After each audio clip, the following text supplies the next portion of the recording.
moving swiftly on, let's get on today with today's session, as we've got a lot to go through. And I'd like to introduce you to Jacqueline Hurst, who's the UK's leading life coach, and her dog Piper there.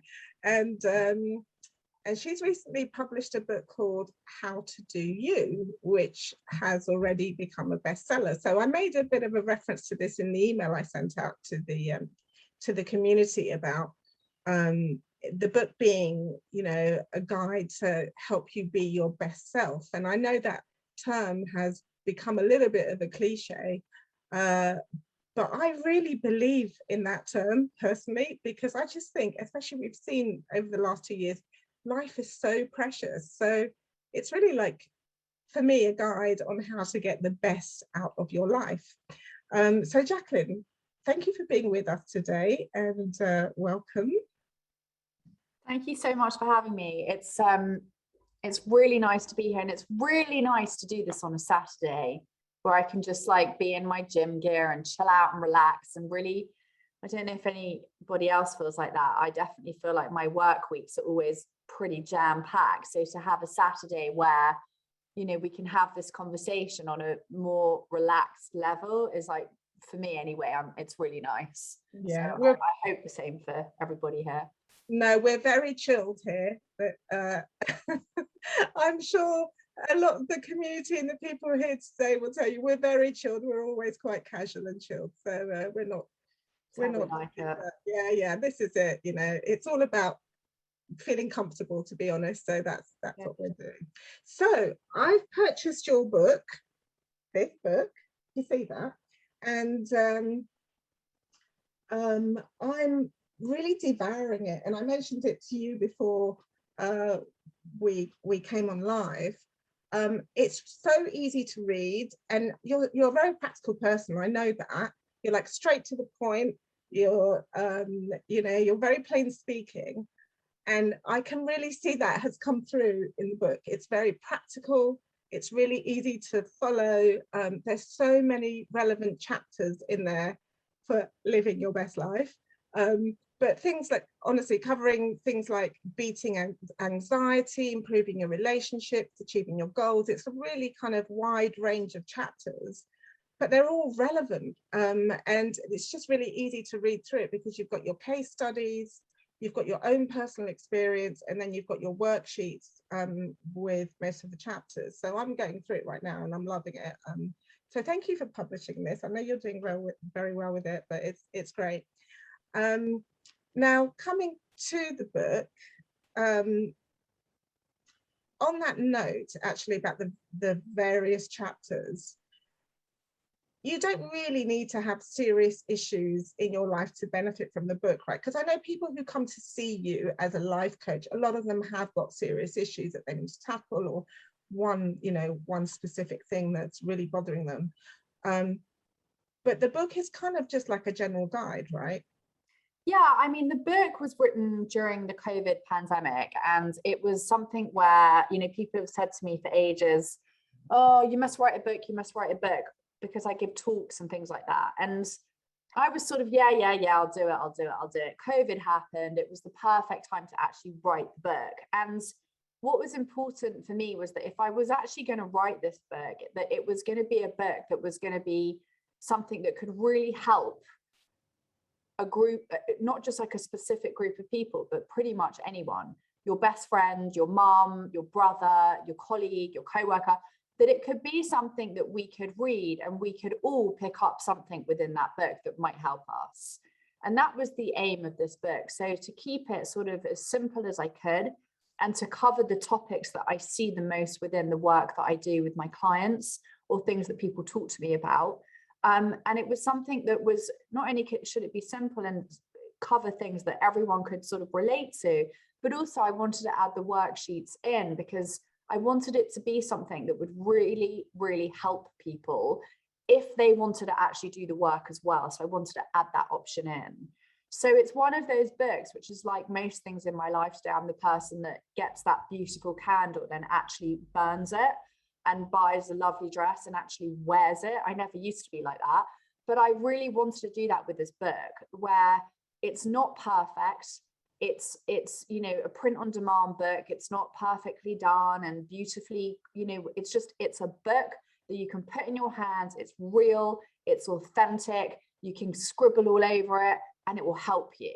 And to me, that was the aim of all of this. So I love it. I'm very proud of it. And I'm also very overwhelmed at the response. I thought that maybe 5 or 6 people, you know, I might put it on a table if I do a talk and say, if anyone says, do you have a book? I would be like, yeah, there you go. Maybe 5 or 6 people would pick it up. And it's already sold like just under 5,000 copies. So it's blown my mind. I just didn't expect that at all. But the best part about it is how it's really helping people. So it makes me very happy. No, it's amazing. And I think it's the kind of book that you can come back to over and over again. And even with the worksheets, I think you could do them at different times. It's kind of one that you just have standing by and you can pick it up and use it when you need it. But I just, you know, I'm really enjoying it. So thank you for writing it. So the basis of the book and your work generally is tackling how we think, right? So you say that in order to fix a problem, you need to fix your mind. Yeah. Tell us why that's so important in your view. Well, I think that everything starts and ends with our mindset. And I think that there are plenty of things that work for lots of different people with this stuff. And I have gone through my own, you know, journey of self-development from when I was 25, and some things really worked and some things really did not. So for me, affirmation didn't work for me. It might work for other people, but I couldn't stand in front of the mirror and say things to myself that I didn't really believe to be true. I wanted to believe those things, but I didn't know how to do it. I couldn't just stand there and go, you know, you can speak to people, you're going to be confident, it's going to be okay, because I just didn't believe it. But when I learned about understanding how to change my mind, that to me was like a light bulb moment. I was like, this stuff is what life is all about, and we should be teaching our kids at school, because it's all very well that we want to take action, but more importantly, we want to feel better. And in order to feel better, we want to think correctly, because our thoughts are the ancestor to every feeling, right? So as long as our mind is right, then our feelings are right, and then our actions are right. And it always goes in that order. So like we might make a goal and say, right, I'm going to, you know, I don't know, go to the gym, and that's it. It's going to be my goal to go every day for the whole year. But unless you've got your mind in a really strong place, it's going to be very tricky to actually do that, or to do it feeling good. So that's why I believe in mindset. I think that, and especially from my own journey, I've overcome pretty much everything through the power of my mind. And I think that's very powerful. I think we aren't taught how powerful our minds are. And I think if we had been taught this, a lot of us would do things very differently. Yeah, absolutely. And chapter 2 in your book is all about that, like how to gain control of your own thoughts and actions. And I absolutely agree with you that we should be taught that in school. It's such a basic, it's, I mean, when you think about it, it's such a basic life skill to master our minds, because our mind causes us so many problems. I mean, it's brilliant. It causes us, you know, great things happen from it, but it also causes us so many problems. And one of the interesting things you know, in your chapter 2 that I read through was without being taught this kind of fundamental life skill, we take on society's belief systems. So we're kind of we're subconsciously programmed by others. And from the day you're born, from your, you know, well-meaning, you know, parents, teachers, religion, culture, society, friendships, grandparents, right? It's not, as I say, most of the time it's well-meaning, but when a baby is born, it's being constantly fed this stuff from everybody around them. And remember, we live in this society today, you know, there's so many things in society that, you know, women are meant to be tall and skinny, and men are meant to be very, very rich, and then you've made it. But we never really stop to question if that works for us, if we believe that, if that's right for us, is that what we define as success? Like, there's so many things around that a lot of the time people are just unconsciously walking through life with a set of belief systems that don't work for them. Yeah, but they don't know that because they haven't stopped to think about that, or they haven't kind of analyzed that. And I think today also, I mean, you know, certainly my generation, we had it easier when we were growing up because we weren't hit by the constant images through social media and just constant media. You know, we had the magazines we would buy, but apart from that, we weren't constantly hit by that. So I think it's getting to them at a younger age now, and it's just becoming harder and harder. So I see your work as being even more important nowadays. So reframing how we look at things is a technique you use in your work.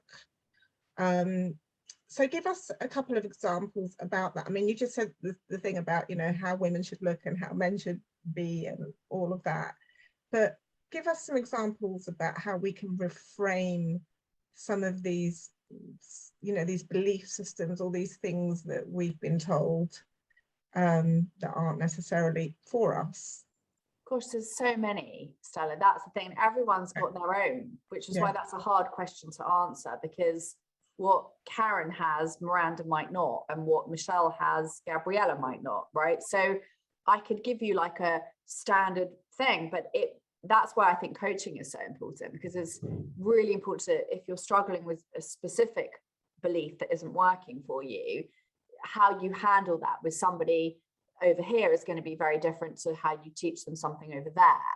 But I think it just reverts back to what I was saying before, which is it's just very important to become aware of those things that we think are holding us back. Because I think we do know our limited beliefs, and we know that by being in pain in some areas of our life on an emotional level, not necessarily like, oh, there's trauma, but you know, it might be that if there's like social anxiety, you know yourself that you've got them thoughts in your mind that are not working for you around that. So it's just really about consciousness of what's actually happening in there. And then asking yourself, well, it's about awareness and consciousness and waking up to what am I thinking? And if this was the only thing I could give all of your clients here today, it would be that like, wake up to asking yourself, what am I thinking? Because we don't really know. We think we know, but we don't really know. You know, I often have clients that say, yeah, I'm an overthinker. I think all day long. And I say, well, that's interesting. So in the last 5 minutes, what were you thinking? And they go, what? and that's the point of like, let's wake up to what am I thinking? Because awareness, you know, you can't change anything without that awareness and the consciousness in the first instance. And it's a process, right? But I've got to know what I'm thinking first in order to change it, you know, and what I'm thinking, is it working for me or is it working against me? You know, when I have this thought in my mind, is that going to make me feel good or is that going to make me feel awful? And these are the steps we want to start to take. Again, it's all, you know, it's in the book, but about being aware of that so that we can start to change it. And that's really important. You know, we must take responsibility for that if we want to have a life where we feel good. You know, I'm big on feelings, right? I think feelings are really important. How we feel really matters. You know, I got brought up to believe that how I felt didn't matter, which was why my life was a car crash in the beginning. And I learned through the process of getting well that my feelings did matter. And I have control of my feelings. I was like, wait, what? What do you mean I can control that? Now, I'm not talking, you know, and there might be someone here that goes, well, you can't control your feelings. Well, actually you can, but that doesn't mean that if something terrible happens, if you know, God forbid, a dog dies or something, I'm not saying, right, you should feel happy, because that would be weird. And I would say, put the phone down immediately if anyone ever said that to you. But you do have to go through your processes, and then you have a choice. And that's the key. We have a choice of whether we want to stay in that space or whether we choose not to. And these are the things, no one ever taught me that. You know, they taught me maths and geography, but no one says, this is how you learn to think and in turn feel. Yeah, and this goes to your approach about what you say, helping people step into emotional adulthood, right? Yeah. But you stop being a victim and you start really taking control of how you're thinking and then therefore feeling. Is that what you mean by that? That's exactly what I mean by that. And that's one of my favorite sayings. And I really am a believer in that when we are in, and again, a lot of this is not our fault, right? Because we haven't been taught, but when we're blaming other people for how we feel, we're in a childhood emotional state, like a kid, like, oh, she took my dolly and I hate her, and right. And I understand that. As I said, we haven't been taught differently, but when we learn how to do this differently, we step into an emotional adulthood and we say, if I blame you, I'm the one with the problem because I'm the one that's angry and I'm the one that's agitated and I'm the one that's annoyed. So I can't blame you for how I feel. I've got to take responsibility, check my own thinking, and choose different thoughts that make me feel better. And this is like a really important thing to do. Otherwise, we can all just be victims of everything all the time. And that's just a disempowering place to live. Yeah, absolutely. I feel like I'm already empowered. So I've chosen a couple of chapters that I think will affect many people, actually. So we'll talk about, I'll tell everyone how it's going to go from here. So we're going to talk about these chapters and with Jacqueline, and then I'm going to put some questions that come from her worksheets in the book, not all of them, just a couple of questions from these chapters in chat, and then we'll take maybe a few minutes, 5 minutes or so for you personally, just to write out your responses to those questions. And then once we cover both those subjects, we'll break out into some groups, and you can discuss and share if you want to. You don't have to share if you don't want to, but we'll pull you together in groups, and then we'll discuss these subjects for 10 minutes or so, and then we'll come back and ask Jacqueline any questions, or get your general feedback on that. Is that okay for everyone? Everyone feel good with that? Give me some thumbs up, some thumbs down, thumbs up. Good. So we'll do that. So let's start with procrastination. This is a big one because we all put off things from time to time. But what about when we make a habit out of it and we can never really get going with what we want to do, or goals, achieve goals that are important to us? So Jacqueline, what's really going on there, and why do we procrastinate? Such a good question. I believe that procrastination is, it's quite a few things. Mainly it's about perfectionism, and it's about, if I don't do this thing perfectly, I just don't think I should do it at all. So I just put it over there and then I'll just go that way, right? And I'll do it, but when I can get it really right. So there's something to do with perfectionism in that. And there's also a lot to do with the mindset in that, like what's happening in our minds that's making us feel fear or worry or anxiety or stress in order to take zero action. So it's what's happening in the mindset really that's key on that one. Most of the time we procrastinate because we're either overwhelmed or we have a fear somewhere of it not being perfect, so that's like a fear of, sorry, is that like a fear of failure, like feeling that we may fail?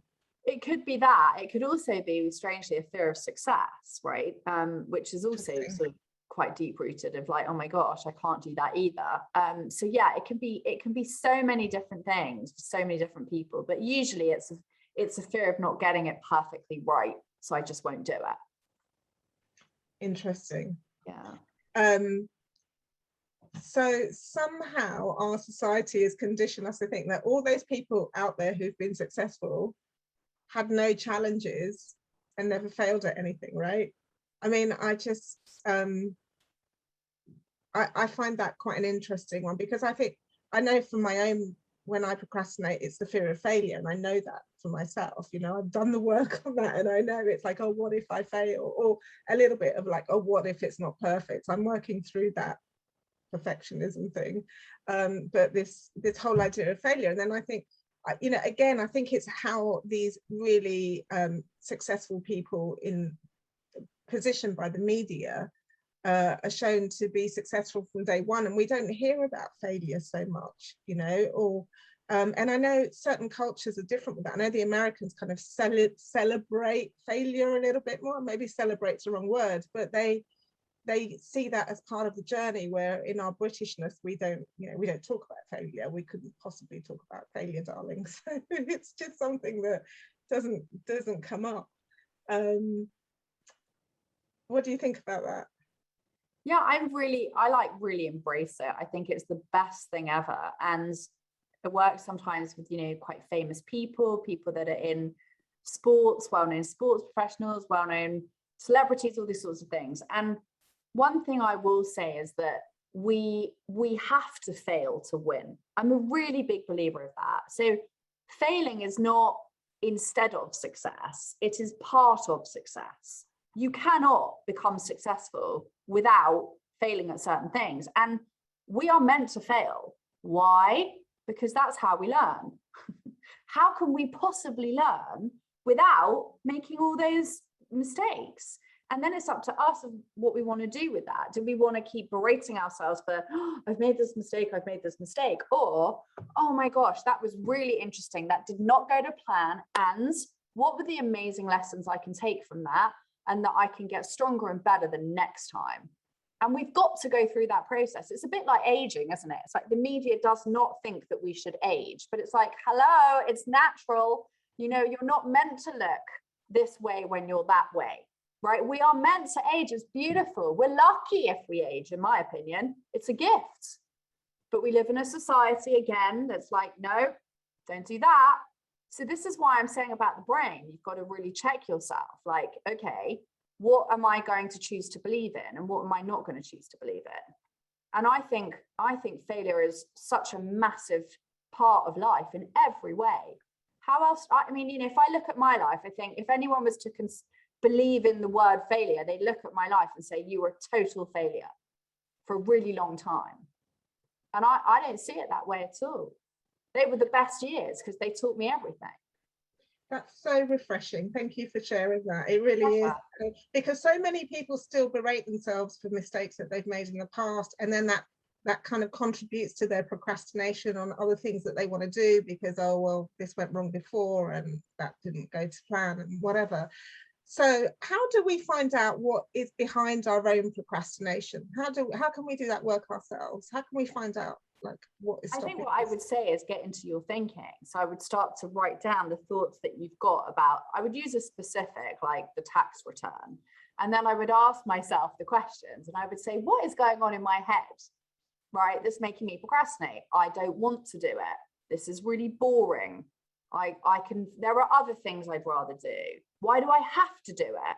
Can't someone else do it, right? And we start to look at our thoughts. And when you look at all of those thoughts, they're really negative. No wonder we're not doing anything, right? No wonder with thoughts like that. So what we want to do is challenge ourselves. How can I reframe each thought bit by bit? You know, can't someone else do it? Well, yeah, someone else probably could do it. And then I would need to pay them. Do I want to pay them? Probably not. So it's actually really good that I can do it then. I can actually do that. Like already these sorts of things, we've got to challenge ourselves of how to do it, how to change our thinking. It's never about the tax return, right? I say that all the time to all my clients. It's never about the alcohol. It's never about the addiction. It's never about the food. It's about the head. It's about the head. Brilliant. Okay, so I'm going to put this question in chat. And if everyone can just take a few minutes to, right, let me see, can you all see that?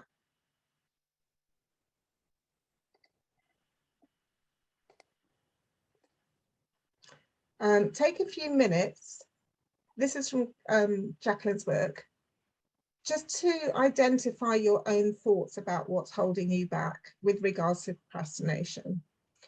And as Jacqueline says, try to be reflective and honest with yourself. So we're just going to go quiet for a few minutes and then I'll check in with you again and see if you're ready to resume. Stella, I hope you're doing this too. Not right now, I'll do it separately. I have to keep on, it'll take me about 20 minutes to do this.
Okay.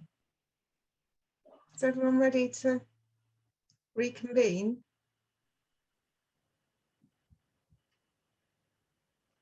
Can you give me some more thumbs up? Yeah. Cool. All righty. There's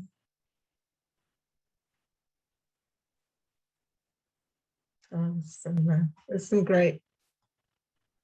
good comments in here. Okay, so we're going to move on now to the next chapter that I've picked, which is how to break unhealthy habits.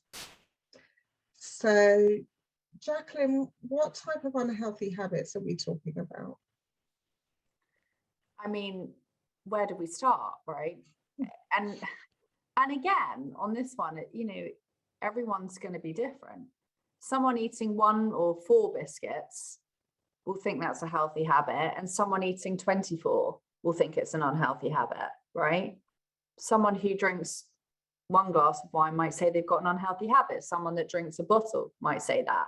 So it's whatever you think you're not happy with for your healthy world. That's interesting, because I was going to ask you about that question later, about what, for example, if we take food or alcohol, which is the examples I had written down. So, for example, if we power through a big bar of chocolate or a few glasses of wine to help us feel better when we've had a hard day, do you consider that to be a problem? Is that an unhealthy habit? What I consider to be a problem is if somebody who's sitting in front of me says, I do this thing and I don't feel good about that and I need some help. But if someone sits in front of me and says that about, a couple of glasses of wine, might be a certain conversation. And then someone else might sit in front of me and say, I drink 2 bottles of wine a night. And I say, do you think that's are you happy with that? Are you not happy with that? If they say I'm quite all right with that, then they don't think it's unhealthy. They might get to a point where it is, but at the moment they don't, right? So it's all very personal. but that is unhealthy. That's me passing judgment.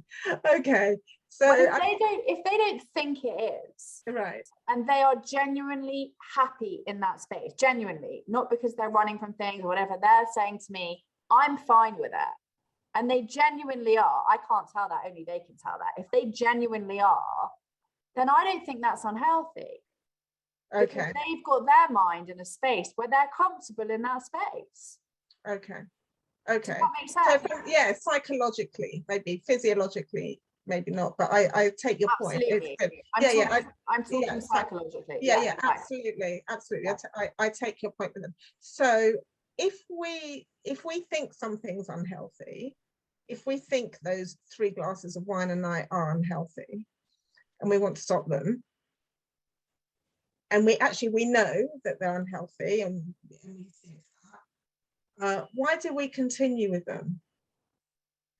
Well, the brain likes certainty, and it likes, when you get into a habit of doing something, the brain's really comfortable there. It's like, oh, I know what to do. Like, there's no fear, there's no like threats, like that happens, this happens, that happens, boom, I'm good, it's all good.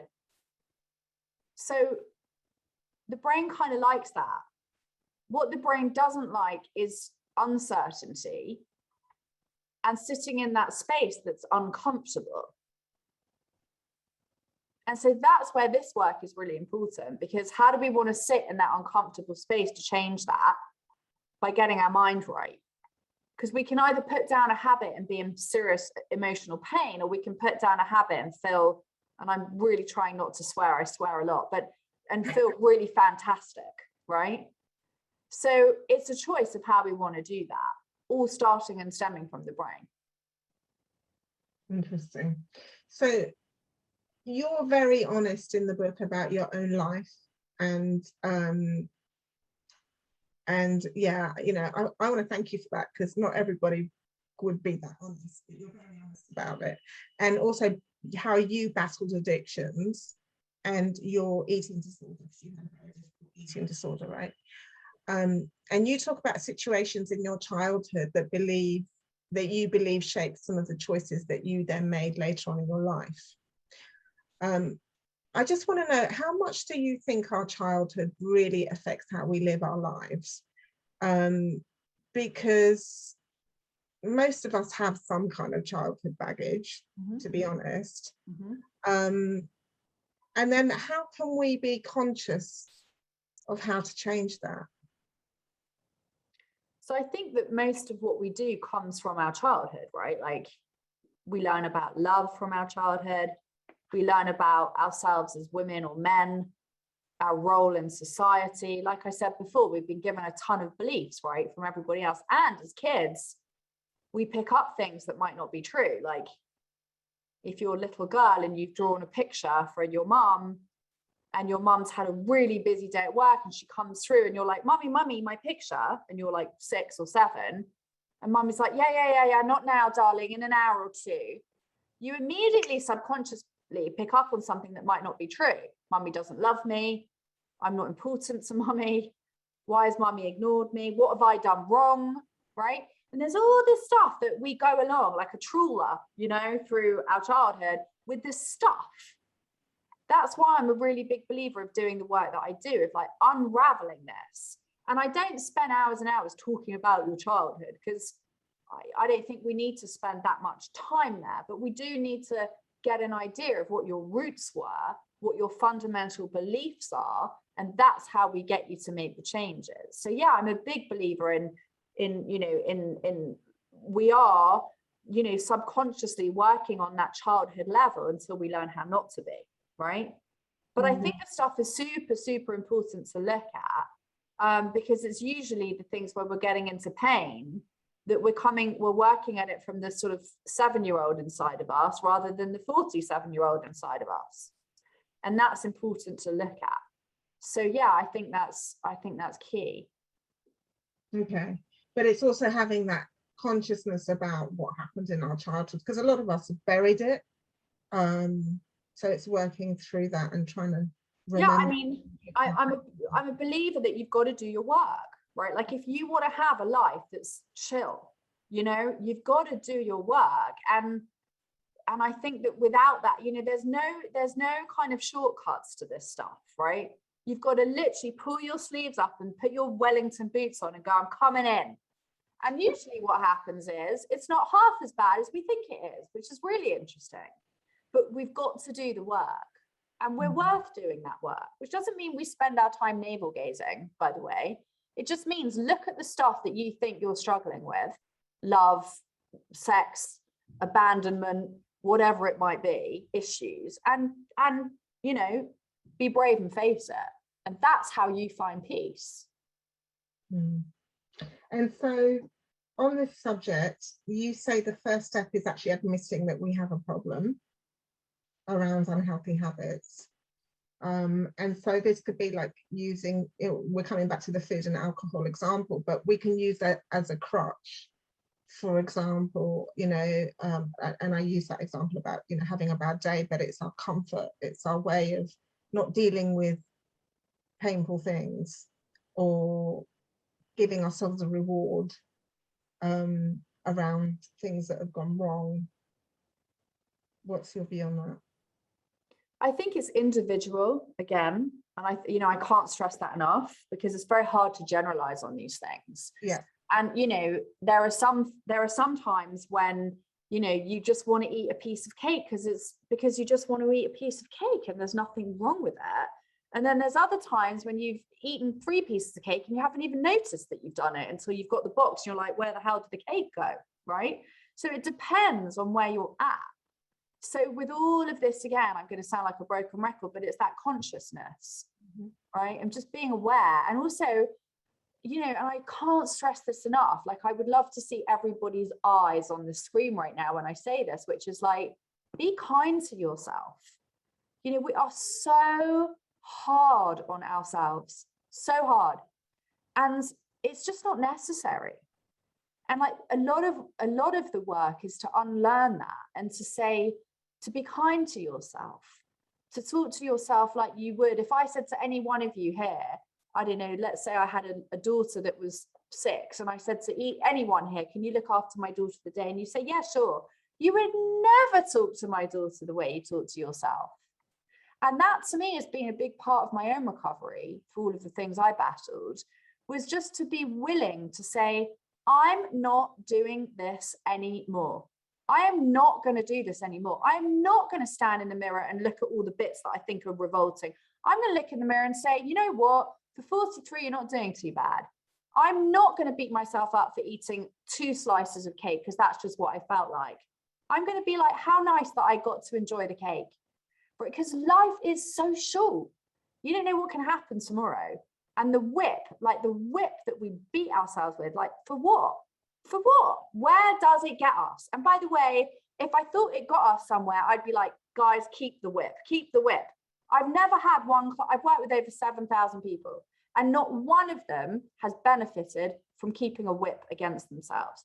So like, put the whip down and just be nice to yourself. And weirdly, the nicer we are to ourselves, the less we're drinking those 3 glasses of wine. Yeah. Oh, I love your passion there. That came out loud and clear.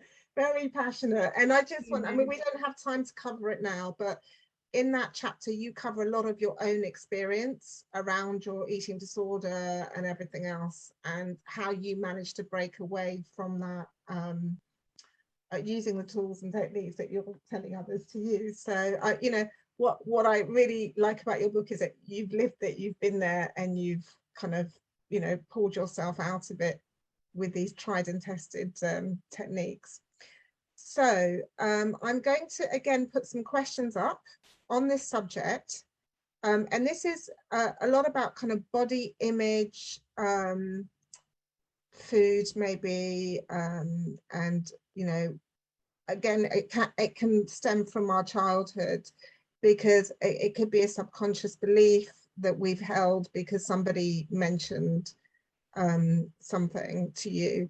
I mean, I have a friend of the family, a young lady who has an amazing future ahead of her and a beautiful a beautiful body. In my view, it's a beautiful body. That someone just mentioned to her that she was skinny, and she now thinks she has an eating disorder, even though she's absolutely, she eats very healthily and she's perfect for who she is. But in her mind, it was just a throwaway comment. And it's interesting how somebody could just say something to you and you take it in, and it can become part of your own belief system, even though you hadn't even thought about it before. So it's just these, I'm just framing these questions as I'm putting them up.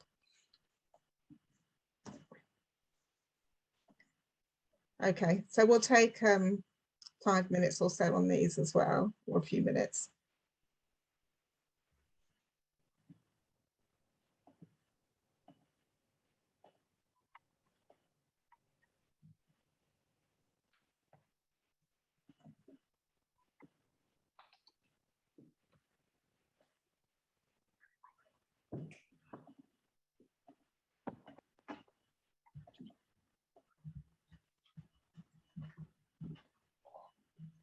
So sorry.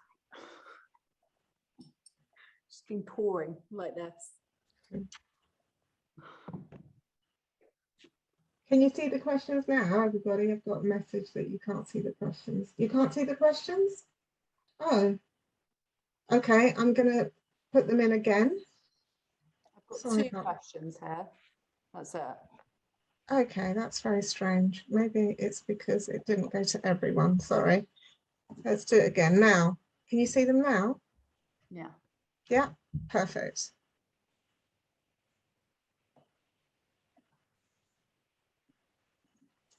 How many people did we have?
Okay. I'm going to move it along because I'm really aware of time and we don't have much time left. So we'll have to make our breakouts quite short. But there's I just want to say one thing, Stella, if you don't mind. Sure, no problem. This whole thing about like the first question of how many years of your life have you spent on a diet is always such an interesting question to ask ourselves, because most women are going to go, most of my life. And it's just like, doesn't that say a lot? That there's all these women and we've all said we've spent all these, like, what does that say to us as women? I mean, I'm sure there's some men here too, but what does it say to us that all these people have spent all their life on a diet, which, by the way, never works? It's just worth thinking about, right? Absolutely. And on that note, I remember coming across a photo of myself when I was, I think, 18 or 19, and I used to think I had a really big bum. And I came across the photo recently, and I was like, wow, wasn't I thin? And at the time, though, I had a real issue with it. It's really interesting that you say that, because, you know, depending on the point in our lives, we have this issue around our bodies and what we eat and all of that. So it's really interesting. It is. And also, if you think about as well, like there's this, I think I've seen it on social media as well, like a quote too, and I say this a lot to my own clients, like, if there was some kind of air pumped into our air and everybody woke up tomorrow morning and nobody could lose weight at all, right? And we were all what we are, and there was just no way we were going to lose weight, it would help us get to a space where we just liked who we were. And nobody would be judging each other and everyone would just deal with it. And imagine how many businesses would go out of business if women woke up tomorrow and said, I like myself, thanks. I don't need your slimming tea or your this diet or your that milkshakes. I'm all right, thanks. It's worth thinking about. That is worth thinking about. Absolutely. Absolutely.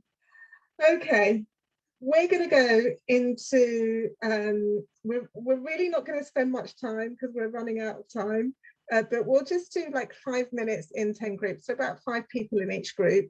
I'll give you a minute or so before as notice, but just have a chat about these issues. I mean, you know, there's no judgment. You don't have to share anything personal or anything like that. But I would just like us to have like an open conversation about these 2 chapters, these 2 subject matters, whichever one you choose, you know, or you could choose both of them, whatever it may be. It's just an interesting topic to share on. And yeah, and just remember, we're a supportive group, supportive community, so we don't judge each other. And I'm going to split it out now, and then we'll Jacqueline and I will flit around, I think. Let's open rooms.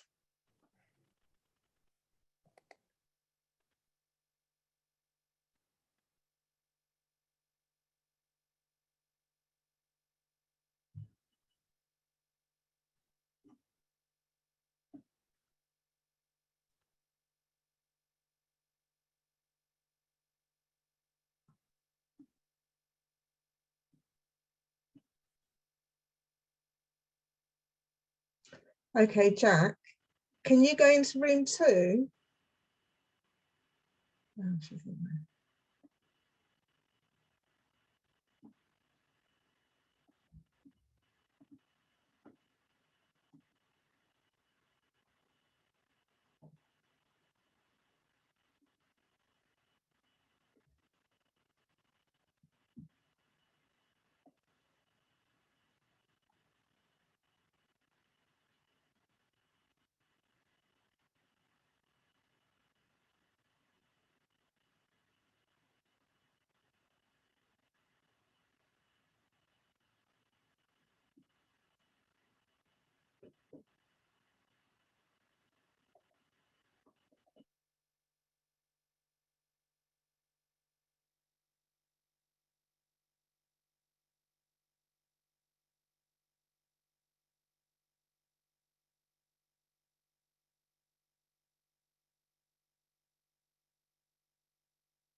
Hi, everyone.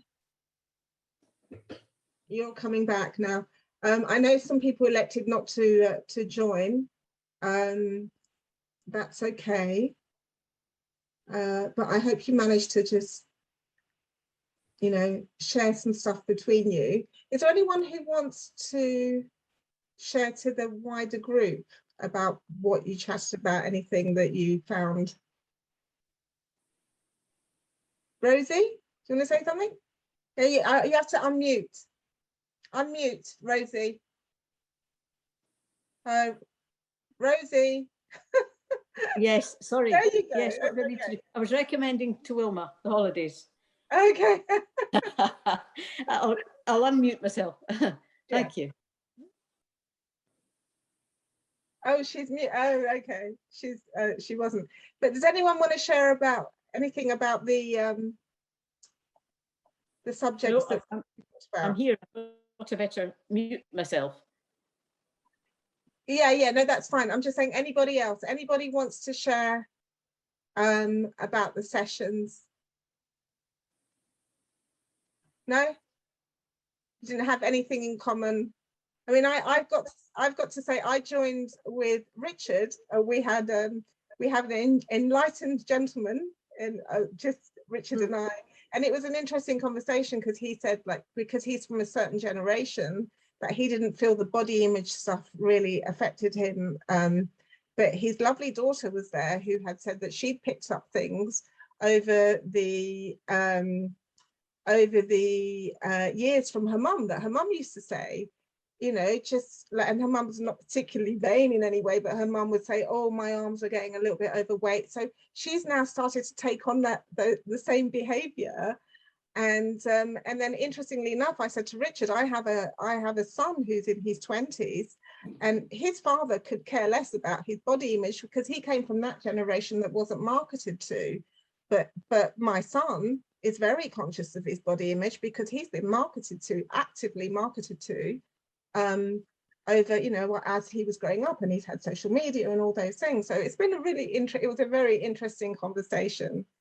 Did you find that you managed to that you shared certain views? And yes, I think that's the thing, that now hopefully we're all mature enough that we can cope with it. But girls and boys too, going through the teenage years and 20s, it can be a throwaway remark that came out in our conversation that knocks them off, and they can go down the wrong track, and then it's all fed by social media and marketing, and it just exacerbates the problem. So all women end up not being happy with their body for one way or another. And you have, well, it's maybe only when you get to a certain age you just say, well, I am what I am, as long as you're fit and healthy. But I think media has got a lot to do with it. Yeah, I agree, Rosie. And I think the older we get, the more comfortable we become in our skin. But certainly for younger women, it's an issue. Did anyone discuss procrastination? Yes, Stella, it's Sheena. Our group talked about that, and we decided that in some situations we procrastinated simply because the task was tedious or boring. But there would be other situations where the task in hand was going to have an outcome and an effect, and you weren't quite sure if now was the time to push the button on making those waves. So a lot of thought about, is it the right time? Okay, Jacqueline, have you got anything to add to that? You're on mute, by the way. I think if I was coaching someone that was going through that experience, I think the questions, you know, would be along the lines of, you know, what are we afraid of if we push the button? What's great that could happen if we push the button? You know, what are all of these things to get people to start to change the way of their thinking? Exactly what Sheena was just saying, like, we only procrastinate when we are in fear of something, right? So the question is, let's dive into the fear, right? Again, pull up your sleeves and let's go swimming. Like, what's happening? And what could be amazing about it if we do push the buttons, et cetera, et cetera. And what is it that would happen if you don't push the button, right? And you've got to explore all these different avenues. With every person is different. and to see what's going on. But when Sheena mentioned the boring tasks that the group procrastinated on that, I would definitely use some mind games on that one, because, you know, a lot of life is that stuff, isn't it? Loading the dishwasher, doing your washing, taking the dogs for, like, blah, blah, blah. But how do you make, you know, I'm a believer of really living for the moment. And I am a believer that life is a real gift, you know. And I think that when we do things like that, the chores per se, I like to play mind games with myself of, like, how do I make this chore fun? What do I do, you know, halfway through this chore? Who can I FaceTime while I'm doing this chore? What can I do at the same time as this chore that I haven't done before? You know, this kind of thing. And it starts to make things just a bit more joyous, just a bit more. And why not, right? Yeah, brilliant. Well, thank you. It was to say, it can help say if you're procrastinating, what's the worst that could happen? Absolutely. Any advice? Okay, we'll take one question and then I know we have to close it off because we go on for hours with this. It's brilliant. Any advice when a task seems overwhelming, a huge time commitment, where to even start? The baby steps. Yeah, I'm a big one for baby steps, a huge one for baby steps. Again, we live in this society where we think success happens literally overnight, and it's taken them 10 years to get there. So to me, and especially, you know, back in the days of recovery, they used to say something which I still use today, which is one day at a time. And that's really good. Like, what can I do today that might help me get just one step closer just by the end of today, right? And I'll worry about tomorrow. And the more we do that, the more we get into starting to really get into these tasks. Slowly. It's like the hare and the tortoise, isn't it? Sometimes slow works. Again, be kind to yourself when you're doing it. That's also really important. The kinder we are, the more we get done. Perfect. I think those are perfect words to end the session on. The kinder we are, the more we get done, because we're all about kindness here. And thank you, Jacqueline, for just being kind enough to give us your time. Thank you. Thanks for having me. Oh no, it's perfect as always. I'm just going to give this book one more push. Buy it, people. It's really good. It's really good. So I would highly recommend. You can get it on Amazon. Just Google it. I think I put the link in the newsletter that I sent to you. Thank you all for coming along to our first session for the autumn. It's really lovely to see you. I hope you found it very useful and interesting. And I'm wishing you a wonderful week ahead. We've started to post some of the events in advance. So next week we actually have, we're switching our time because we're doing a live restorative yoga class from the beach in Crete at 10 a.m. Our time, which is midday their time. So I'll send out those details, but you can find it on the forum. You can find it on the events page on the website with a lovely teacher from our new hotel over there, Minos Palace. So wishing everyone a wonderful week ahead. Jacqueline, thanks again. And see you all soon. Take care. Thanks, everybody. Bye. Bye. Bye. Thank you. Bye.